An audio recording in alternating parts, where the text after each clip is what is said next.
for all things college baseball. Only on the Villains Media Network. Now introducing your hosts, Jay Johnson's Towel Boy Cody Slovinsky, Vandy Chris Keenhold, and Mr. Cheesy himself, Randy Jowers. Let's start the show, boys!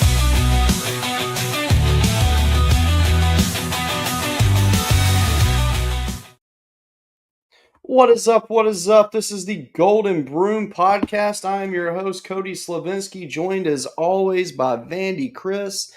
Tonight's a special episode because we're going to branch out a bit tonight. So if you followed us with our former podcast that we had, we talked everything. We didn't care what it was. We talked about it. We enjoyed it. We had a good time. Well, tonight, we're going to be talking some football because Nico Iamaleava, brah. What? Stop it. Say it right. Nico, I'm a leaving. I got it. Yes. Nico, I'm a leaver. Man.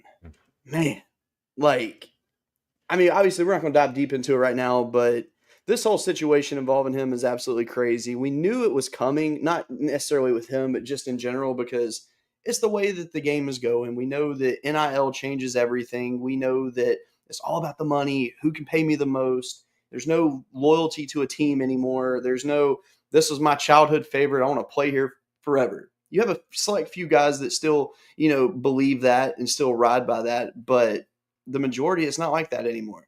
And I get it. I mean, when you go into college, you don't know if you're going to play pro. You have a better chance at playing pro if you make it to the college level, but your chances are still very slim. And now that you can get paid, make that bag. Well, you can. I get it.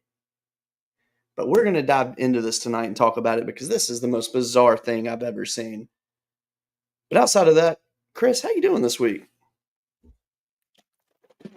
Well, probably better than you because my team didn't get swept. And I'm probably better than Tennessee fans because my quarterback didn't come to my school and say, hey, I want $4 million or I'm not going to practice. I mean, all right, so this might be a hot take, and I know you're the connoisseur of hot takes, but Diego Pavia is worth more than Nico. You ain't lying. No. But no, like, man, and I would say that you're doing better than me based off of your team not getting swept, but here's the thing. My team played at the same place as your team the week before, and we swept that team. So we good. We still got 10 wins in conference. I ain't complaining. I mean, we're there. For real though, it was a weird weekend. I mean, Oklahoma came out playing good. They changed their pitching rotation because Kyson Witherspoon had a back spasm. So you talk about you beat the team that we lost to. Guess what? We also beat the team that you lost to. They only beat us 2-1. That is true. That is very, very true. And we trust me, we'll get into both of our series tonight because that was just absolutely a wild weekend to say the least. But I can say, and I'm sure you'll agree on your end as well, there's no excuses to be made. Our team just got beat. Yeah. It is what it is. Just got beat. It sucks, but it is what it is. It's not often you get run ruled on Saturday and turn around and run rule the team that run ruled you. Yeah, absolutely. I mean, it was just absolutely insane. But tonight's show, though, we've got a little bit to talk about here. This is the title of the show, Nico Needs a Reality Check, which, Chris, what do you think about the All Sports logo I made? I mean, I like it. I think it's a little different. It was something quickly put together. I was like, I can't leave it be baseball if we're talking football, so I gotta add a little oomph to it. Well, come July and August, we're going to be head first into football season, right? Exactly. So we've got to get the logo ready anyway. So here we are, and I'm excited to get to talking about football, but I'm also sad that baseball is getting closer and closer to being over. I mean, it's absolutely insane that we just have 2 months left of the season. Yeah, you ain't wrong. Man. But it's all good. So one thing I want to talk about before we dive into the rankings and all that is, did you follow the WNBA draft? And if so, what were your initial thoughts on it? My initial thought. Can I load a video real quick? Mm-hmm. Absolutely. I think I've got it. I like that Haley Van Lith and Angel Reese are teamed up No, again. wait a minute. I'm loving it. Don't jump me here. Oh, is that what you're loving? I'm just excited about them teaming back up. I like Angel Reese a lot. I know a lot of people don't like her, and I get it. I do. So you tried to jump me a little bit because that was what I was going to talk about. Was Haley Van Lith getting drafted by Chicago and all this hype about reuniting Haley Van Lith with Angel Reese. Mm-hmm. The problem with that is if you go back a couple of years when Haley Van Lith transferred to LSU, her and Angel Reese did not play well together. Mm-mm. Matter of fact, Haley Van Lith hardly ever played. So It was a weird duo. So here's my take. I saw this video. Let me play it real quick. Okay, good energy with Courtney Vandersloot. You can learn from her. You're paired back with Angel Reese. There's some good energy you can walk into in Chicago, right? Oh, I love that energy. We're ready. All right. Thank you so much. Thank you. It looked fake. If that wasn't the fakest smile on the fakest, I love that energy that you've ever seen. Whoever thought it would be a wise idea to pair them two in the WNBA after they didn't play well together in college? So you deserve what you get. No, sure. But I will say this. I do know for a fact that once she left LSU, that her and Angel actually stayed in contact, and they actually have a solid relationship now. So there is that. And they so still didn't play well together. They really did not. They didn't play well together at all. And I'm hoping that for them that changes. I think it will, because I feel like Haley was always a good basketball player regardless, but I think that she really upped her game this past season, and I think it's going to carry over well to Chicago. And I'm excited for her for that. I really am. Oh, I will definitely acknowledge you, Devin. How are you doing, buddy? It's good to see you. I'm glad you're here. What's bad is I didn't even notice we had any comments. That's the bad thing. We'll get into that, Dustin, but we are definitely getting into that one. I don't think he had a choice in the matter of leaving, if we're being honest. I don't think he did either. And I will say that I am on Tennessee's side on this one. But before we get into that, let's get into some rankings this week, because there was a big change. You got Texas at number 1, and rightfully so. I feel like they earned it. They had a crazy series against Kentucky this past weekend, and I'm going to say something that may shock you, Chris. I know you're not going to like it, but I think Kentucky is so close to being back to how they were last year that it's like the clock's ticking before it comes together for them. They played Texas very well. They really did. But Kentucky's they're on a teeter right now. They're teetering. And the reason I say that is because they have the chance to either stick out and win some solid series to close out the year, because they don't have an easy stretch at all to close this year out. It's a very, very tough gauntlet of games. If I'm not mistaken, I think they close at Missouri. So there's 3 wins there. Or no, was that Florida? No, Florida just played Missouri. I think it is Kentucky that closes at Missouri. But I know that Kentucky still has Vandy on their schedule. They have Oklahoma. They have a tough little slate ahead of them. But I think some of these series are winnable for them to get them to that magic number. Everybody seems to be on a consensus of 12 wins gets you in. Chris, can you tell me the team that had 12 wins that made it to the NCAA tournament in the SEC? Florida. Vanderbilt. So did Florida. Did Florida have 12 last year? I thought they got 13. No, they had 12, and that's what got them in. I got you. No, all right, so here's a question, though. So let me ask you this question real quick. All right, so let's say a team ends the regular season with 11 wins in conference, okay? But let's say they go to Hoover. Hold on. but they go to Hoover and win 2 tournament games. That technically Not puts them getting at in. 13. It's not counted, but do you really think They're so? not. They're not getting in. With someone that has as high of a RPI as Florida does, currently Florida is They're like not. 28 in the RPI. They're not getting in. I'm curious to how they're going to look at it this year, to say the least. Which I don't know. I think so. Today there was some conversation on Twitter talking about who's going to be left out, and Kentucky was my 50-50 team. They're like my first team that like maybe in, maybe out. But then I have Florida missing it this year. I just do not see Florida pulling the wins together to get it. Even with the sweep of Missouri, and that was very nice. It just I'm not seeing it for them. I don't have South Carolina making it. I don't have Missouri making it, obviously. Mm-hmm. So, with that being said, I think a team that's going to get dangerous is going to be Mississippi State. I feel like they had a really good weekend against Alabama that really, I think it got them on the right page. I mean, their pitching is good. They need to be good. They had some flashes early, then they went through their just drop, and then now they're starting to bounce back. I feel like going on the road at Alabama and winning that is good for them. But it leads me to a part B of this conversation. Was it that Mississippi State's getting it together, or is it just Alabama is being Alabama again? Are we gonna accept it that Alabama is doing what they do? Alabama's doing what they do. Get off to a good start.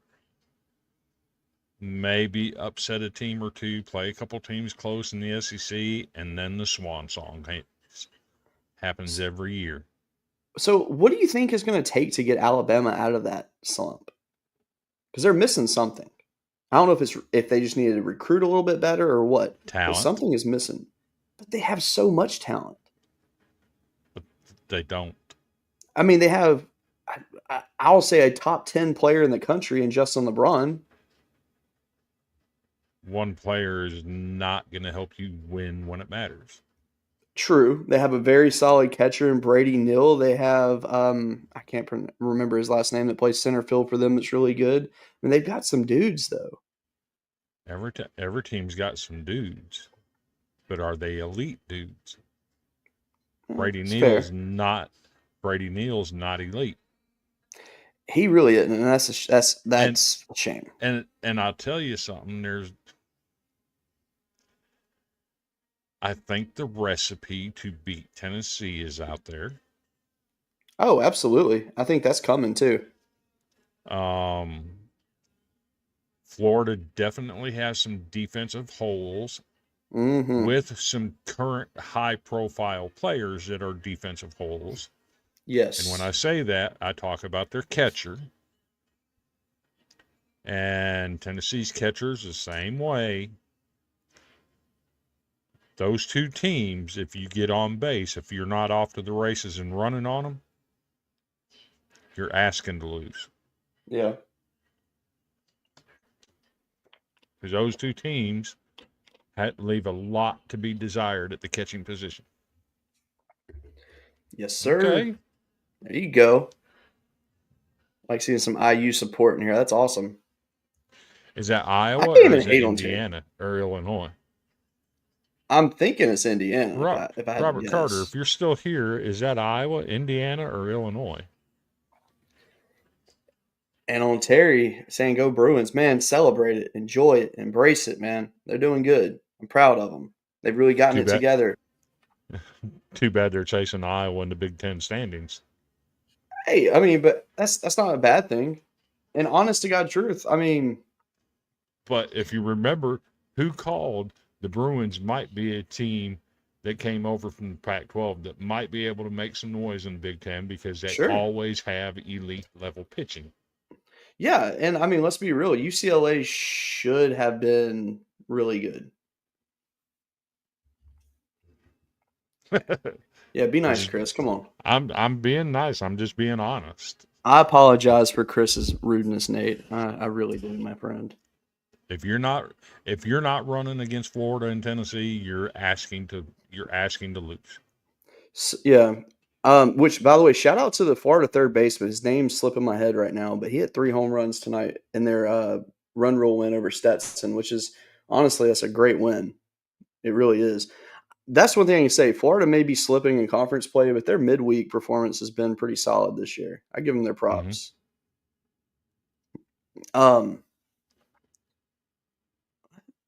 Sorry, had a weird thing on StreamYard pop up. So But I don't know. I These have rankings, I they're have not to bad. ask, Mm-hmm. what's it going to take for Western Kentucky to break into the D1 top 25? At this point, I don't know. I mean, I will say Kendall's response to a bunch of fans talking about West Virginia was they need to beat a team that has a pulse. Hey, And well, hey, hello, sir, my sis. How you doing? welcome in, welcome in. I mean, Western Kentucky's obviously a very good team. They gave Vanderbilt fits with their midweek staff. Mm-hmm. So, I mean, obviously the talent is there. There's no denying that. They played And with Louisville tonight, did they beat them? 5-2. And they won? Louisville did, Oh, okay. but they played with them. Hey, 5-2 is nothing to be hang your head about. I mean, Louisville's a solid team. Can't hate on that. 31-6 ain't something that 31-6 deserves to be ranked. I don't care who you are. Agreed. LSU's 31-6, and they're number 9. So, I mean, I say give Western Kentucky their props. They're clearly a good And team. I noticed we had a South Carolina fan in here representing Villains Media Network, Mr. Andrew. And it brings up a great point since we're talking about Western Kentucky. Mark Rardin to Columbia to take over the South Carolina program.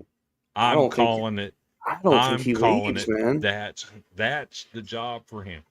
I think it'd be a great job for him. Absolutely. But, he comes from what was he? Is he the one that was at Iowa Western originally? I think so. Okay. So I feel like And you look at what he's done with that Western Kentucky program in 3 years. miraculous. I mean, it's absolutely unheard of. He played the portal smart. He's recruited smart. I mean, he's a good coach. Western Kentucky should never be as good as they are this year at baseball. And that's not a knock at Western Kentucky. It's just a fact. So I'm beyond impressed. Beyond. So, I mean, yeah, I think they should be ranked. So, Ooh, that would be fun. oh, that would be fun. Very cool. Very cool. Huh. We need some pics of that, Sarah. We need Absolutely. pics. Absolutely. Oh, here we go. Arkansas loses 2-3 to A&M. I called Georgia 2-3, but they got swept. Did beat Pine Bluff tonight. Yeah. Well, actually, they didn't get to sweep. Arkansas won the first one. Run Yes. them in the first one. That was a weird game though, because it was tied and then like one blow up inning. It was 3-0 early Georgia and got outscored 13-3 over the next 4 innings. No, they added all those runs in like one inning. Yeah, It was wild. The game ended in the 7th, but in the 3rd inning, starting the 3rd inning, it was 3-0 Georgia. Yeah. It was I don't know, it was a little interesting to say the least. But no, Georgia bounced back really well. They're a good team. The Rock Hounds. Okay. That is a very cool team name, by the way. The Rock Hounds. You could do so much with that in a marketing aspect. So that's cool. We're talking about this, and I wanted to bring up a subject. Let me load a couple of these up, and I'll get your opinion. I think it's actually pretty cool. So, what would you say if I told you there was a college baseball team? It's actually, let me double check it real quick. I think they're pretty good. I'm not sure where they play yet. Well, hey, while he's looking at I'll that, let me go just go ahead and here. say, while you're watching this, please go to our Facebook Yeah, and they like the are pretty page. good.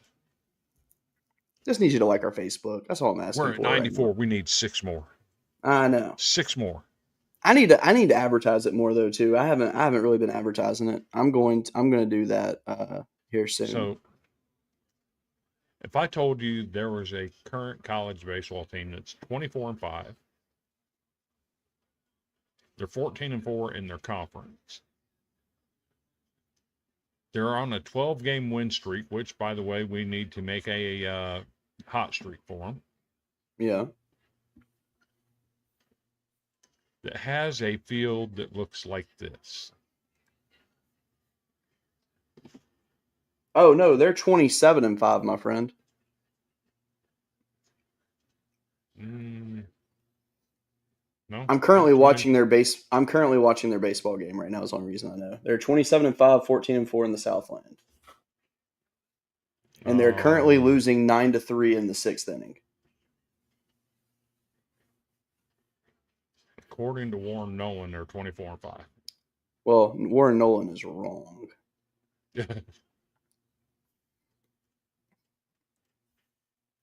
Thank you, Terry. I appreciate you. Oh, So I'm going to check my Facebook. So what do you think about that? Is that not pretty cool?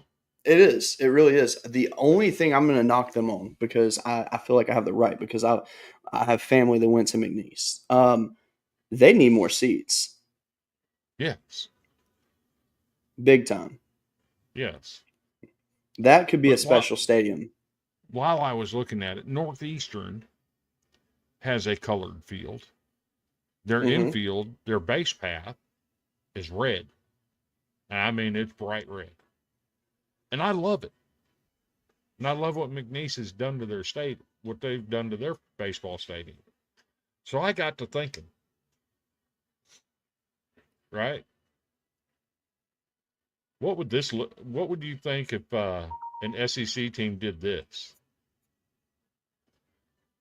That would be absolutely awesome. I love that. I do too.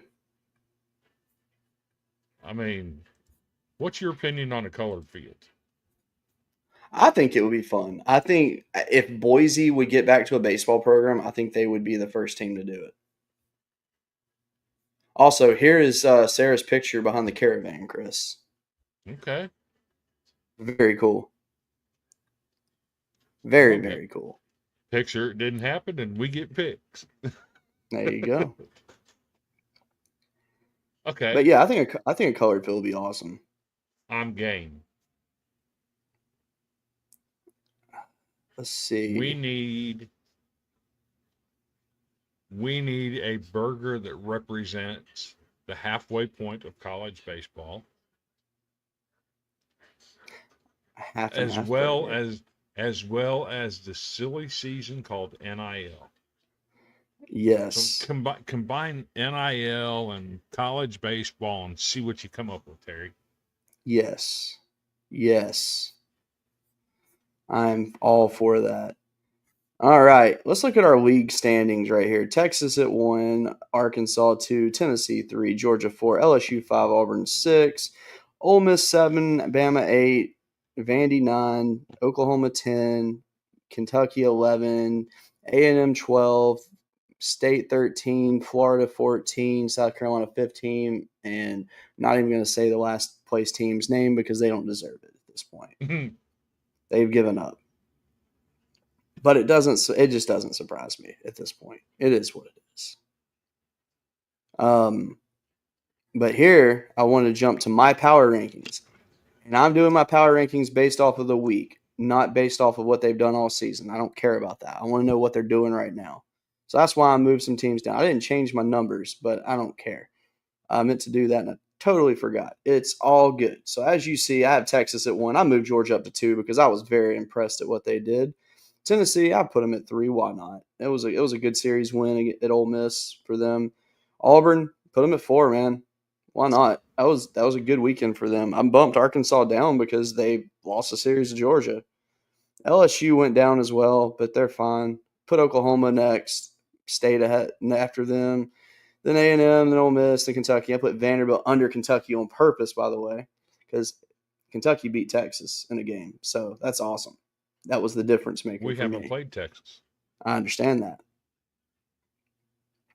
This was based off of the week itself, not anything leading up to the week. The week Okay. itself. So let me explain a couple things to you real quick. Oh my God.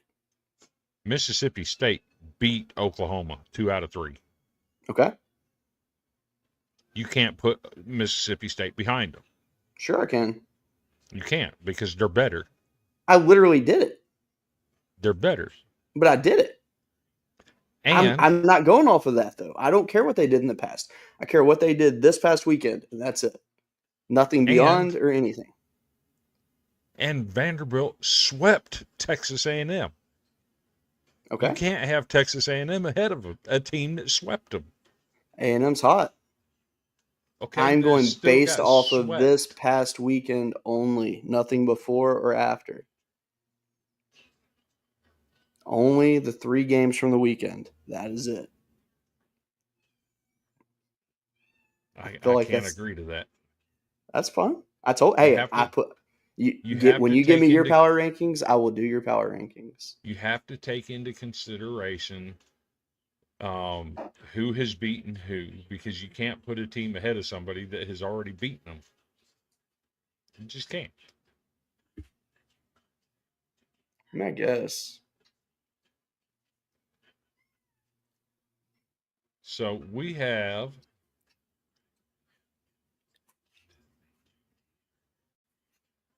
a pretzel bun with beer cheese on top of chips sitting on top of a beef patty with a mini helmet sitting off to the side filled with Cracker Jack salted peanut mix. I've never heard anyone call it a Cracker Jack salted peanut mix. I just want to throw that out there, but I love it. Which, by the way, let me just tell you, the peanuts and Cracker Jacks are the absolute best. I don't know why. I could eat that. That being said, I need to read that description. I'm about to AI that sucker. All of this food on $1 beer night. All proceeds go to NIL. No, all proceeds go to the Nico Yama leaving guy.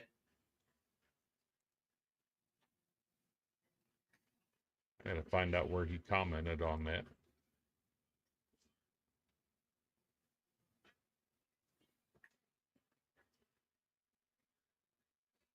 It ain't on there. I bet it's on your page. All right. Pretzel bun with beer cheese on top of chips sitting on a beef patty with a mini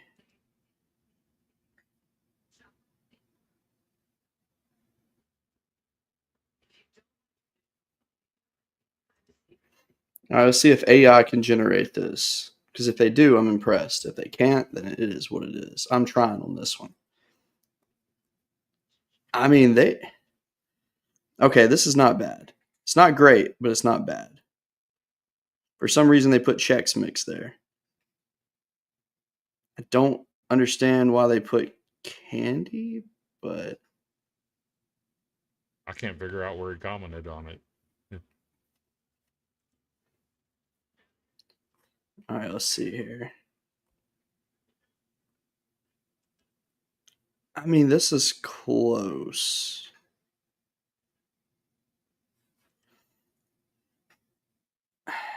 I'm going to roll with this one. It's not fully correct. Oh, there it is.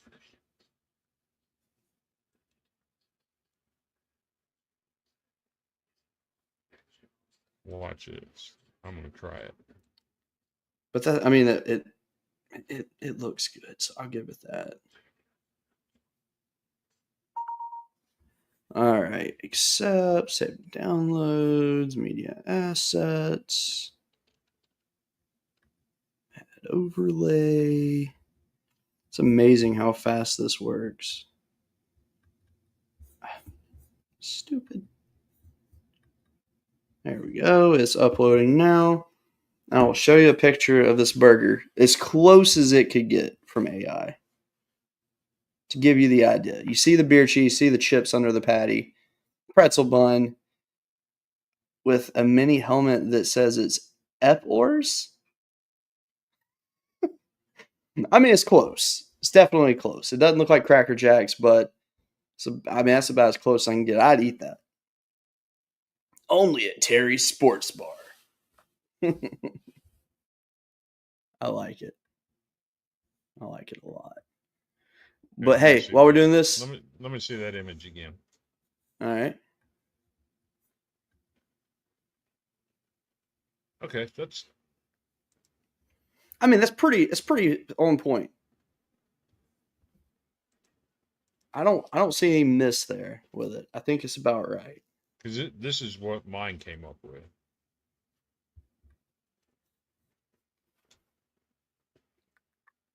Oh, very similar. Oh, very similar. Okay, what is up with it screwing up the Cracker Jacks? Because it messed up on like 90% of mine. Kind of looks like Chex Mix. To me, that looks like pork rinds. Yeah, it does. Yeah, which would work too. Absolutely. I mean, I would eat the crap out of it, but you know. And Terry says, "Where's the dollar beer?" I didn't add the dollar beer, to be honest. I forgot to. I typed it before he said dollar beer night. Imagine a beer behind that. That's not bad. But hey, before we get into our next segment, let's pay some bills real quick.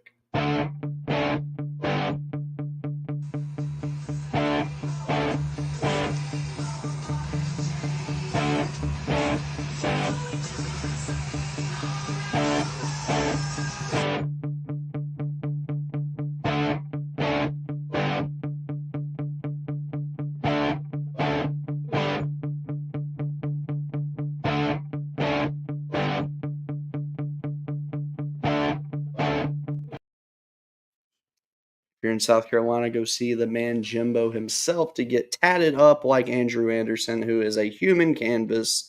If you want to see some tattoos, send him a message. He will send you some pictures. At least I assume he will. But yes, go see Jimbo. I've got to come up with a better punchline for that, but I think it's funny when I say that. All right. Pork rinds on Taco Burger night. That okay? So let me ask you: How do you are you a big fan of pork rinds? Yeah.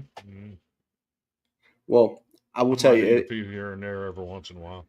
Okay, so next time you're thinking of pork rinds, make nachos with it. You're welcome. Pork rinds in the nacho cheese. No, just make like a plate of nachos with meat and everything on it, like you normally would, except replace tortilla chips with the pork rinds. It's pretty dang good, actually. Okay. But you gotta use the smoky barbecue ones to do it. Just, it's so good. Okay. You feel terrible after you eat it though. 100% gut buster, but it's so good. Oh, just seeing this image makes me laugh. You put the wrong one up. I purposely did not put that one up. If you're gonna do a story on Nico, you have to put him up wearing the damn dress. So what I was gonna do was I was gonna make a whole timeline of everything. I just did not have time to do it, but I was gonna make a whole timeline of his whole time at Tennessee and all the drama and all that mess. But I didn't do it. I figure we can just go into this with just talking points. And so, unless you've lived under a rock, you know that Nico, I'm a leaving, is what we're going with, has entered the transfer portal due to a financial dispute with the University of Tennessee. They reported that before the bowl game that him and a few other players basically said, pay me more or I'm sitting. And they restructured his deal. He agreed to it. He played. End of story. We think all is good. Everything's worked out. It's good to go. Well, the other day, Pete and Nakos comes out from On 3 reporting that there's some situations happening in Knoxville over Nico and money. And Nico's dad called him out on it, used some choice language in it and everything. And and to be fair, the Tennessee fan base went after Nakos about it. And I get it because, you're like, dude, his dad himself is saying this is not true. He's not entering the portal. Like, why would you report this false news? Blah, blah, blah. Next thing you know, Nico's absent from practice. Next thing you know, more reports come out. Hey, Nico's not expected to return to University of Tennessee. And now he's not coming back. The man wanted $4 million. Everybody's tying it. Oh, wait, and what? a Bugatti. Yes. Did not know about that. Yeah, he requested a Bugatti. That's ridiculous. I didn't even know about the Bugatti. That's even more ridiculous. So, reports came out that Carson Beck, he got paid at Miami, and people were saying that was a leading cause of Nico wanting more money. And I'm under the assumption here. Well, honestly, I don't really know what to even think of Nico at this point because he has not said a word. That's not what happened. Well, they requested more money because they found out the new basketball player that came from Maryland got $3 million in NIL, and he was only getting 2.4. And he didn't think it was right that being on a moneymaker team would be getting less NIL than a basketball player. But he's not even the best player on his own team.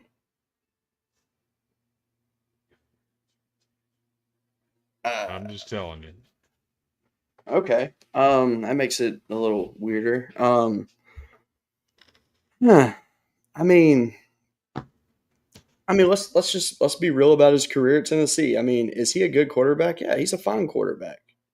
But he's not hold on. He's a fine game manager.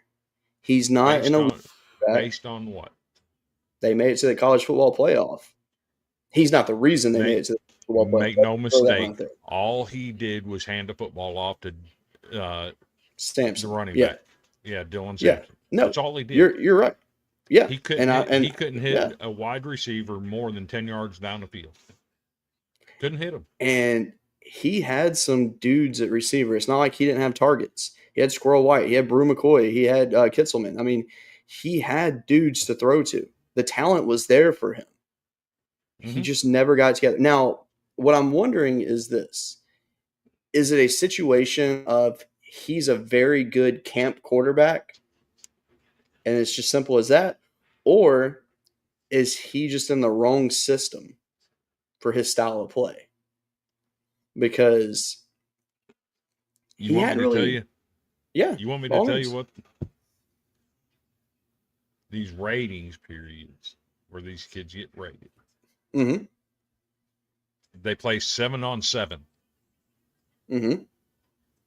It's definitely a difference. He's not staring down a 300-pound defensive lineman from the SEC that runs a 4.6.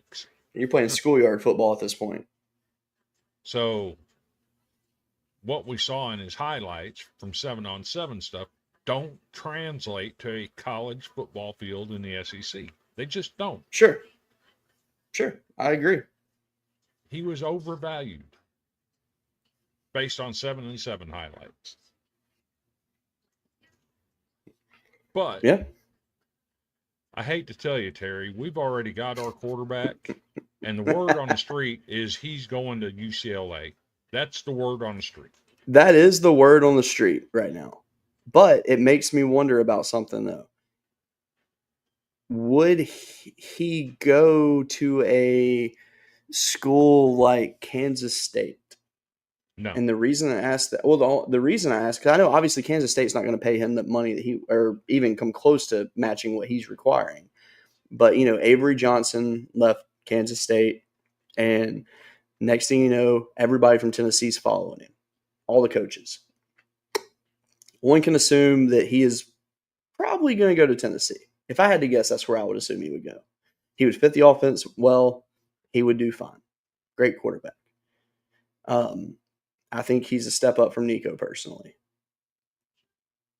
I mean, he has a lot of growing room. Don't get me wrong, but I think he is a step up. But with Nico, he hits the portal. Initially, the first thing people said was USC. That was the first because I think his dad drives a bus for him or something, and a lot of people were saying USC. But then it came out that it was Tulane, North Carolina, UCLA were the teams to watch. They also threw in Colorado and Oregon, but all those teams removed themselves. Tulane announces they're out. UNC announces they're out. UCLA is the only team that hadn't said anything. And, I mean, obviously, UCLA can use a quarterback, so it could work. But I've seen reports that teams are waiting for his asking number to get closer to $1 million, which, let's be real, that would be hilarious. Because, as you can see, he's making 2.5-ish in NIL, and then go all the way down to $1 million.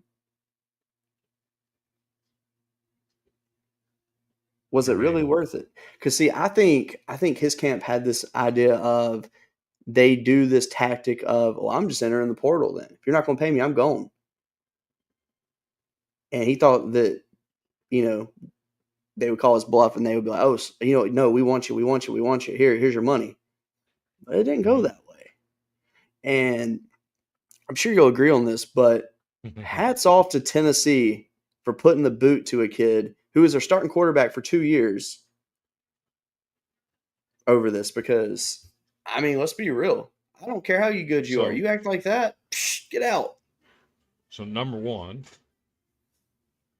before I give Tennessee props, I'm going to give Dan Lanning props. Yes.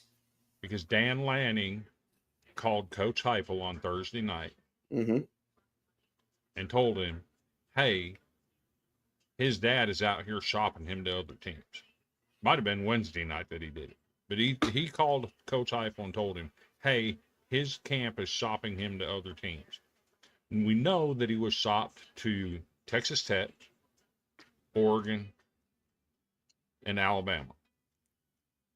Everything else is speculation. We know he was shopped to those 3 schools.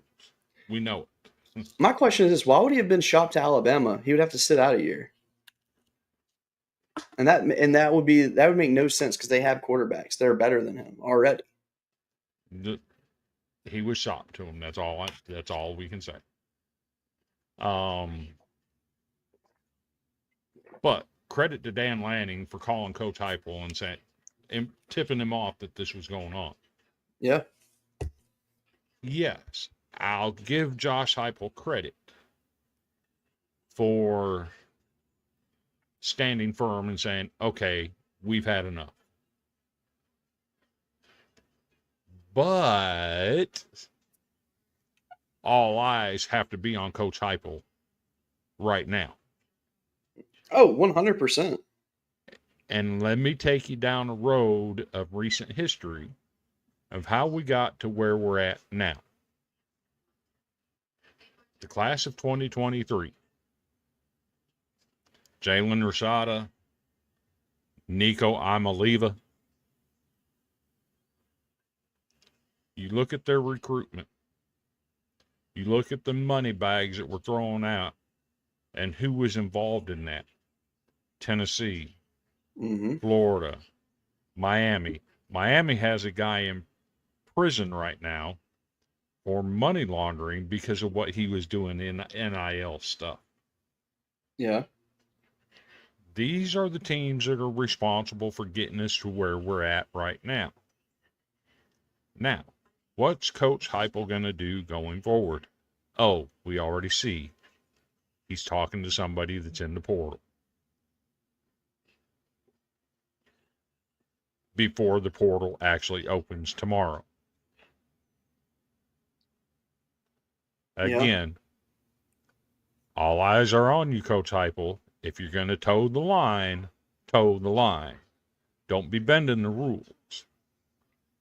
And I'll go as far as saying this. There was some speculation, from myself included, that I thought Carson Beck might be the guy next man up at Tennessee. I say that knowing that there's been rumors that he's going to hit the portal again because him and the Cavender girl broke up. Yeah. Well, the SEC has a rule that if you transfer from an SEC school to an SEC school in the spring, that you have to sit out a year. Now, just because it's a policy doesn't mean the policy is enforceable. Okay? He wouldn't be transferring from an SEC school to an SEC school. He'd be transferring from an ACC school. So given the history of Tennessee football and what they've done previously, when the NCAA came sniffing around and said, hey, can we look at this deal just to make sure it's on the up and up, they sued the NCAA. So if Carson Beck were to transfer to Tennessee, don't you think that'd be an absolute fight that Tennessee would be looking to have with somebody? Is saying, yeah, you can't enforce this?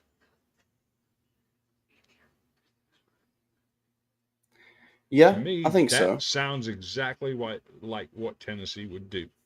All eyes are on you, Coach Heupel. What are you going to do? Now, my question is this, though.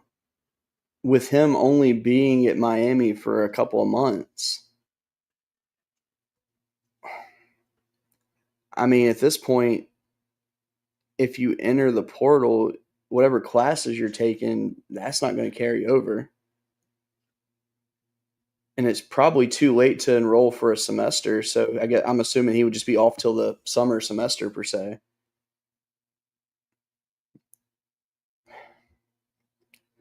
I don't know. All eyes are on you. Are you going to handle this the right way? Or are you going to continue to thumb your nose and do what you've done? I really think they're going to go the smart route and take Avery Johnson. I think they are. I mean, I feel like he would fit their style better. I don't think Beck fits that style. I mean, he's a good quarterback. He's a good system quarterback. With the dudes that they have on the roster at wide receiver and Deshaun Bishop at running back, a guy like Carson Beck would make that offense lethal. Yeah. Speaking of Deshaun Bishop, by the way, remember now you just can't load the box to stop Bishop. It's Because true. now you have a quarterback that can throw it down the field. Yeah. And some wide receivers, some burners at wide receiver that can get it done. Yeah. Pick your poison. It's true.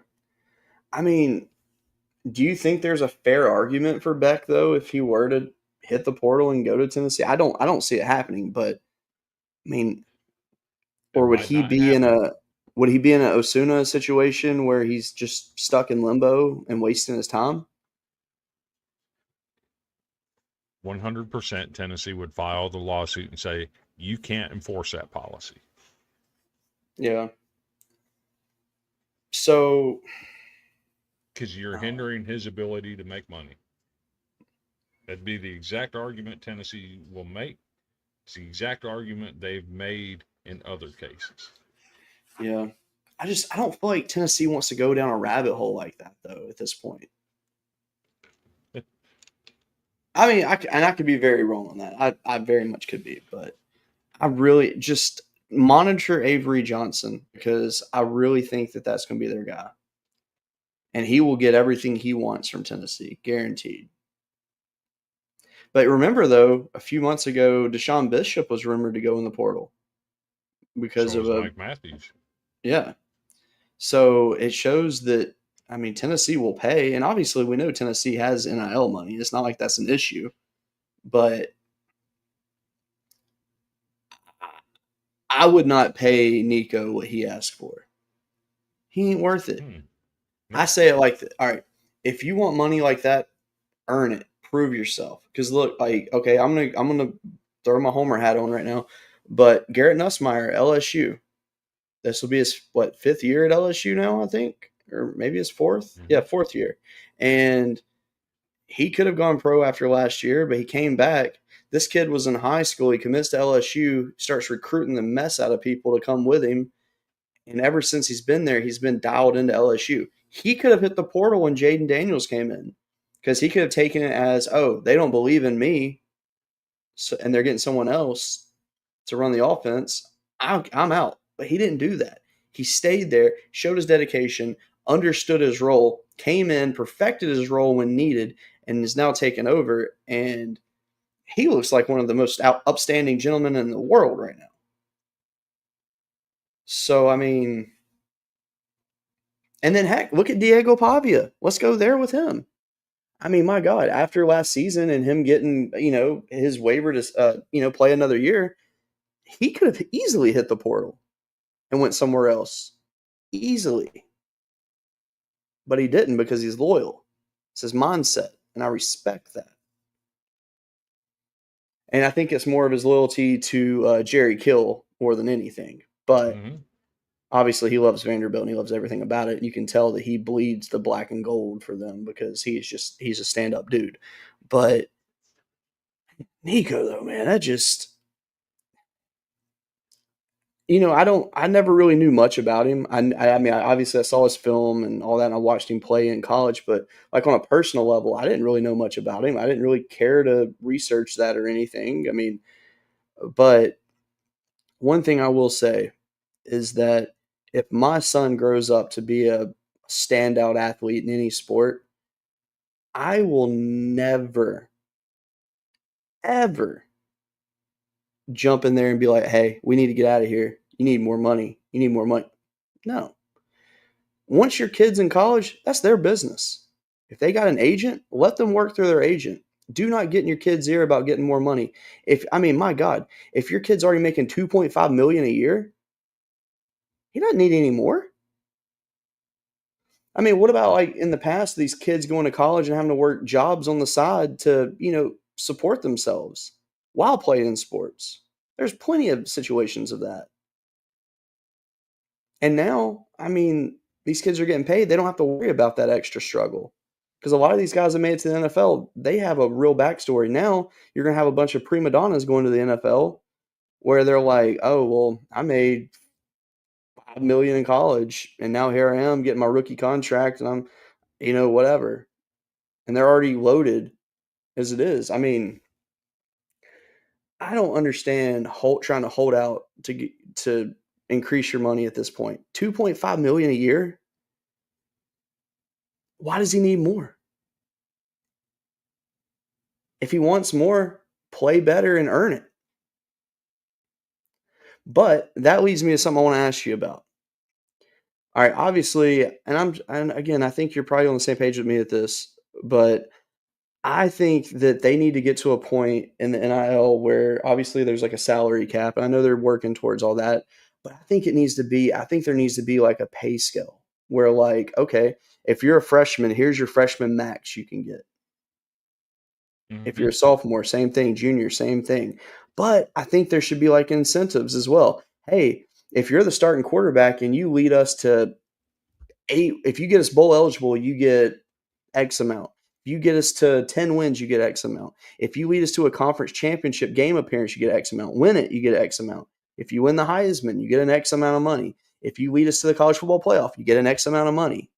Like, I think there should be incentives there like that for players. I think that would be perfectly understandable and fine. But this free for all where someone's works out a contract and then they're like, oh, I want more money. Why the hell did you sign the contract to begin with then, just a couple of months ago? This shows you're not a man of your word. I guess a handshake doesn't mean anything nowadays. I mean, I think it's pretty low. And obviously, we don't know the full behind the scenes details of it. We don't know what was said to him and who said it or what. We don't know because, I mean, someone could have fed something to his dad and fed it to him, or someone fed it to him, he fed it to his dad, or whatever. I don't know. We don't know. We'll probably never know what actually happened behind the scenes on that. But if you're an athlete that's about to go to college, you're a highly touted athlete, you know you're about to get some money, be sure you know who you're listening to and use your head, because just because someone's family doesn't mean they're giving you the best advice. Hey, Nate, I will tell you about Bryce Underwood leaving LSU to take the $10.5 million from Michigan. I'll be honest with you. He's not getting 10.5 million. Sorry. Well, no, he's not getting that per year though. It's like his whole deal worked out, and I think it's actually a little bit north of that. But like in that situation, can't say no to that. I mean, you'd be crazy to, but that's what they offered him. Hey, at the end of the day, if you can ask for something and get it, that's fine. But that was his original ask. It wasn't like, hey, I signed with you for $1 million. Oh, but I'm gonna leave because now I want $3 million. It ain't like he was doing that. He got an offer he couldn't refuse. He stays in his hometown essentially, and he's living life. Bryce Underwood loved LSU, but let me remind everybody what they're getting at Bryce Underwood, a guy that just went 1-10 his senior year in high school. What's all the fuss about? I mean, yeah, and I mean, and Bryce could be the same situation as a Nico, where he's very good in camps, and it doesn't translate to the next level. I don't know yet. We hadn't seen him play college yet, so we'll have to. It's still to be determined. Can we have a little bit of fun here? I love fun. What if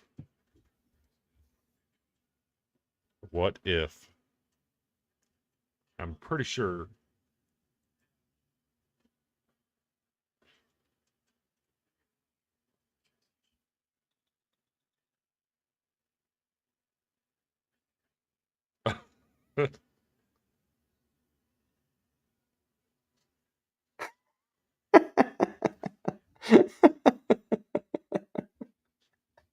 but here's the kicker. Read his handle. No, I see that, yeah. Not the same guy. I mean, that's funny. I like it when accounts do that. I think it's hilarious. Which, by the way, I don't know about you, but I'm starting to not like Twitter anymore. And it's a shame because I really like the people that I talk to on Twitter all the time. But Twitter is it's terrible. They need to do something about it. Like, I'm talking about, like, one, they changed their premium pricing now. I had a charge on my account for oh yeah, all the bots are insane too. And I have never seen so much racism as I have seen lately on Twitter. Everything. Right. And I'm talking about just freely using words. And I'm like, what? And that's the one thing that I hate, is because it's like, Twitter has like a For You page now. So it's not like accounts you necessarily follow. It's just random stuff. And I mean, I'm talking about, like, I'm seeing all kinds of racial slurs on there. And I'm like, what am I seeing? But it's always from like bot accounts that's doing it. It's not people with their actual name and their actual face on there. And it blows my mind. I just cannot believe the stuff I'm seeing. All the and obviously everybody knows what's going on in the media right now, and everything that's happening in the world and in the States, and all the court cases going on and stuff. Like, that's pretty much what it's on the lines of. And I'm not going to get deep into any of that, but it's just a shame that what Twitter's becoming, especially when I have a charge on my bank account for premium for $40 today. And I'm like, what? I don't want to pay $40 for Twitter. I have no idea why it charged me that much. That's just ridiculous. Just for me to have an account with a blue check mark next to my name so I can go live for the show? No thanks. Right. But yeah. But no, Nico, man, that's a shame. I mean, my God, the guy, I mean, he's a game manager, quarterback. That's where he's stuck at. He has done nothing to put himself in a Heisman contention role. He has not stood out in any way. His best performances are against teams that he should beat anyway. I mean, that's all it is. So, I mean, I'm sorry, but him pulling that stunt on Tennessee was the stupidest thing he could have done because not only does it make him look bad in the situation because he has not released any kind of statement whatsoever, I think it hurts him in the next level because at the rate that he's playing in college, he's a UFL guy. He's not even an NFL quarterback. Like, I don't see it. And you and I are pretty unbiased in the situation. We're not Tennessee fans, so like we just like football. And I do not I just don't see the NFL ability in him right now. I mean, is it there? Probably. And I'm hoping that, he gets himself together and he does well because I'm never going to wish bad on a college athlete. But that was a stupid decision on his part. Very much. Absolutely stupid. I mean, my God. I mean, and I was So- saying today in a group chat I was talking about, it reminded me of, remember when Eli Manning, when he was getting drafted, and they're like, no, we don't want to play for this team. Mhm. It vaguely reminds me of that. So Nate says he agrees with what we're saying, that it's getting bad. Hmm. But let's all take a reminder of where this all started. It started with Jalen Rashada and Nico. It all started with those two guys. And we all know who was involved with those two guys. Tennessee, Florida, Miami. Hmm. They started it. It's up to them to fix it. Yeah. I mean, I will say this, looking further into it, I'm so glad Florida did not pay all that money to Rashada. That would have been the worst move they could have made. And honestly, and this may sound crazy, but I think this Nico situation is going to benefit Florida in their court hearings over Rashada. But is it? We know I think what it. went on there. We know what. No, I know we do, but I really think it is going to benefit them a little bit. I really do. I think that people are going to start seeing how much of a joke NIL really is. And until I mean, at the end of the day, if players can use it as a free for all, the team should be able to do the same thing. You're going to clown on me, I'm going to clown on you kind of thing. Until there is a legit legislation of order of how things have to be ran with the financial side of it, it is what it is.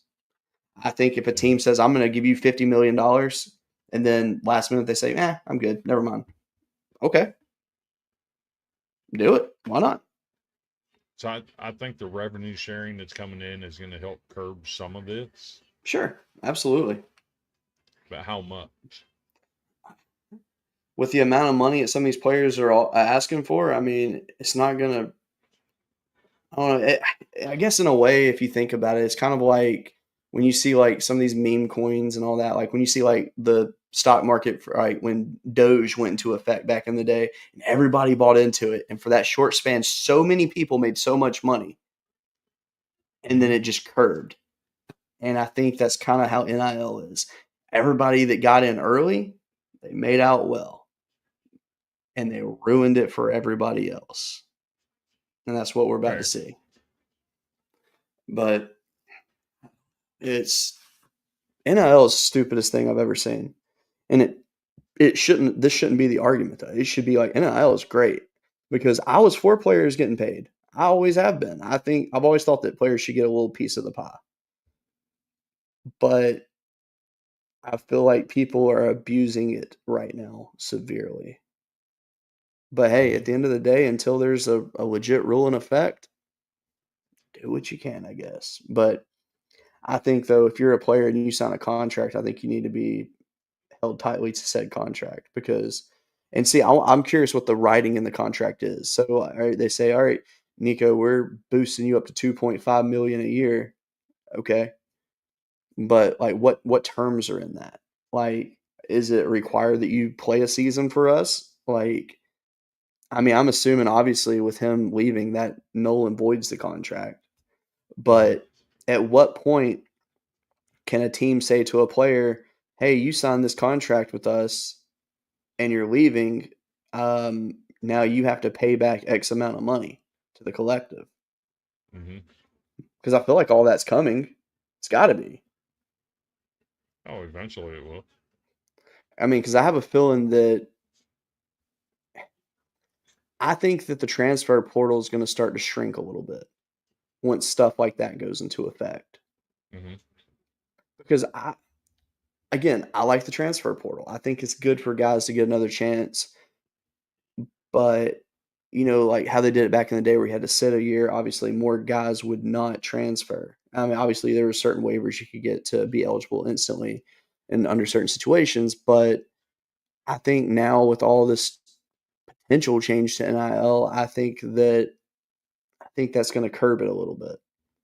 Hmm. But we shall see. I don't know. Ah, stupid Nico, stupid.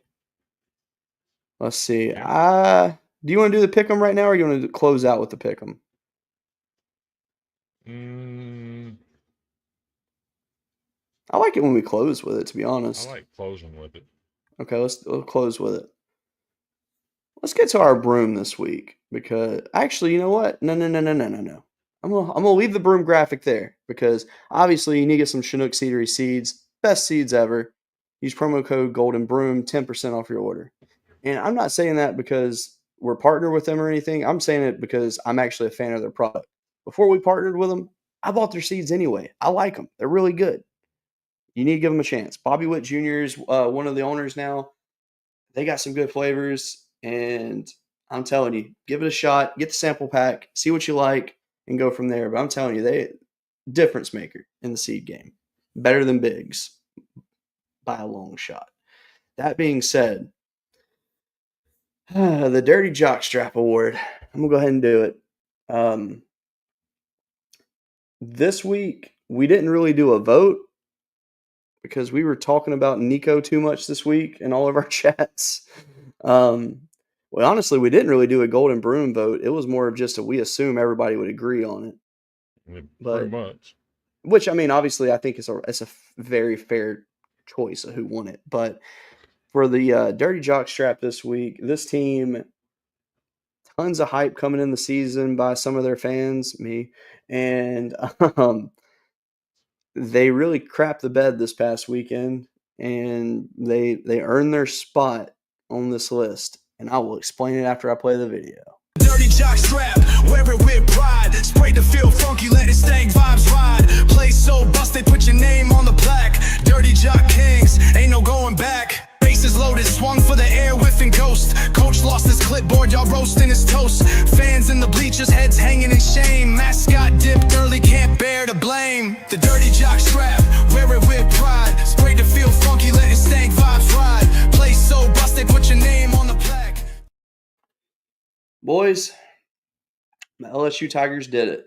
We got the Dirty Jockstrap Award. Hmm. Teams that tend to get this tend to go on a little bit of a hot streak after in a lot of cases, but that was bad this weekend. Look, LSU they just didn't get it going.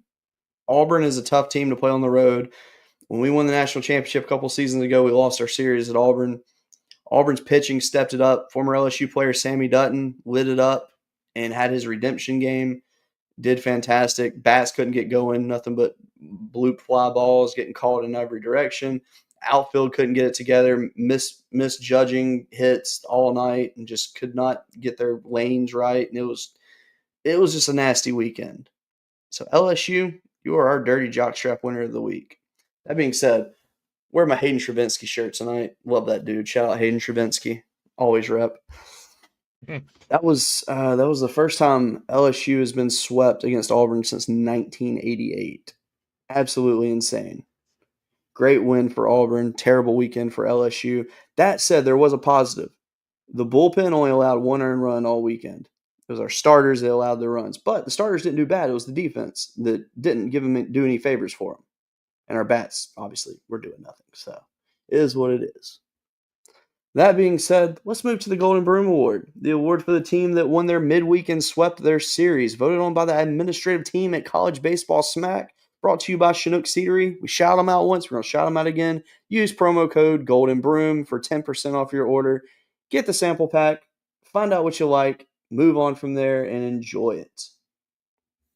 All right. Here we go. No surprise. The Auburn Tigers are your Golden Broom winner of the week.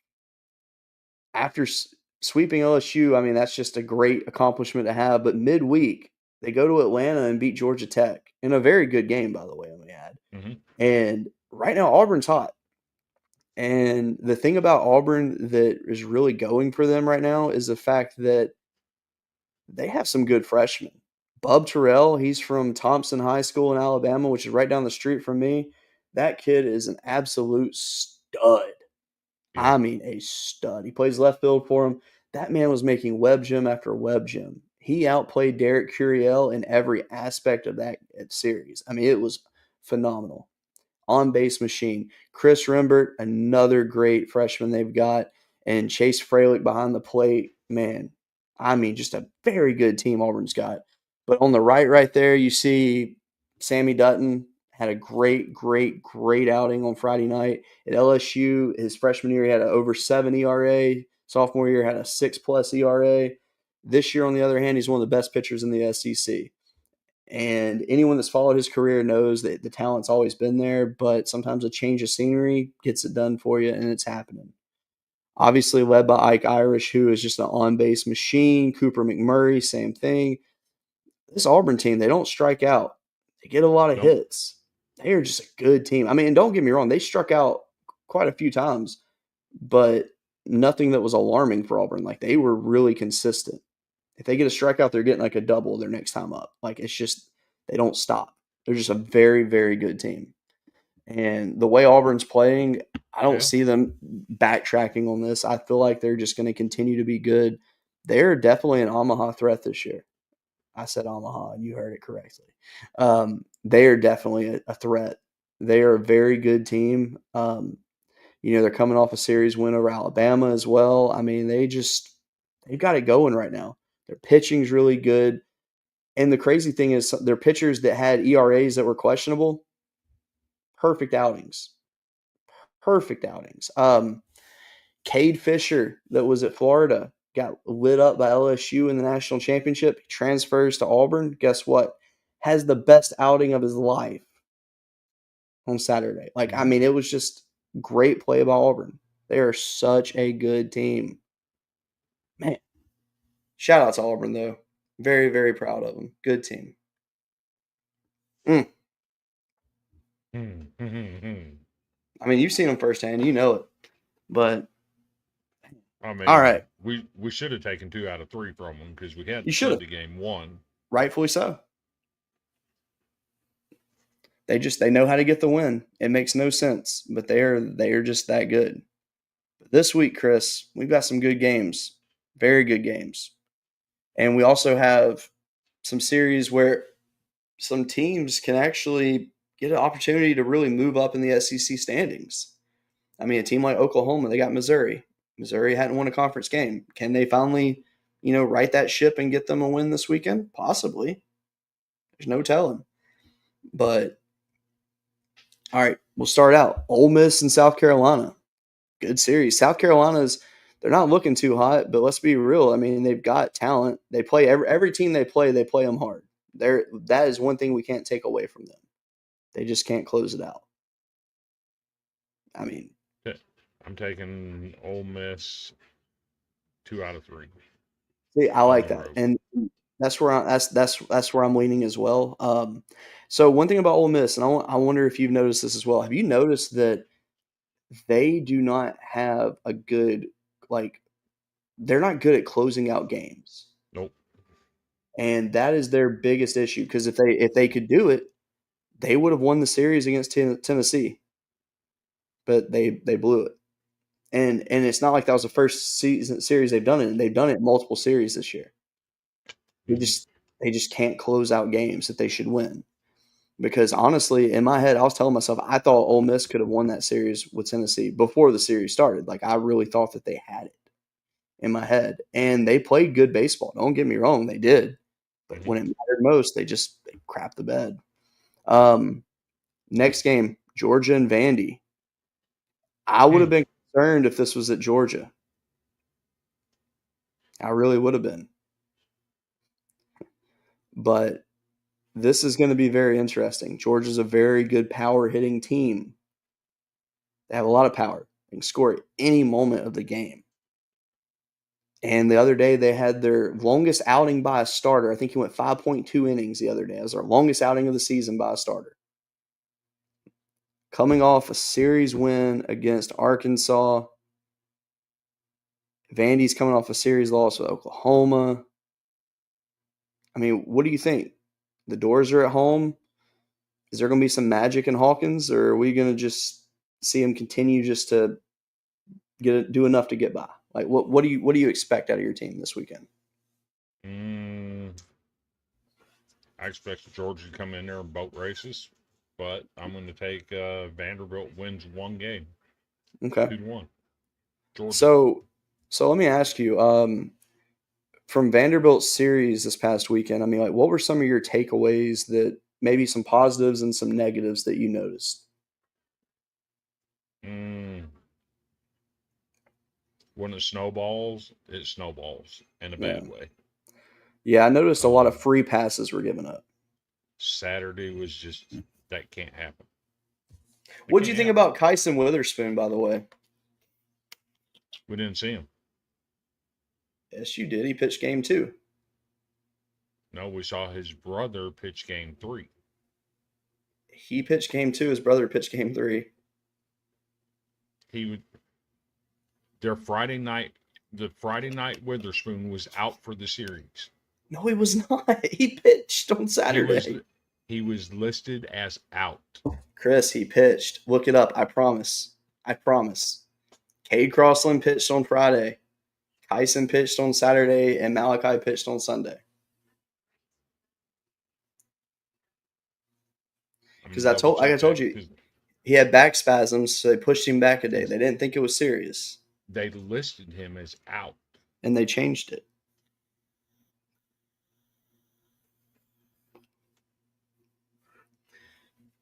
Because about an hour after the report came out, Kendall Rogers came and said that he was just being pushed back a day. And then the next day, they listed him as out again.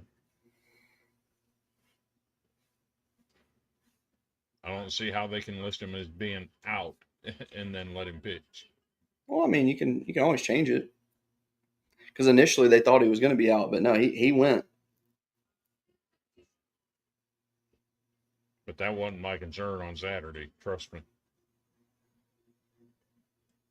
My concern on Saturday was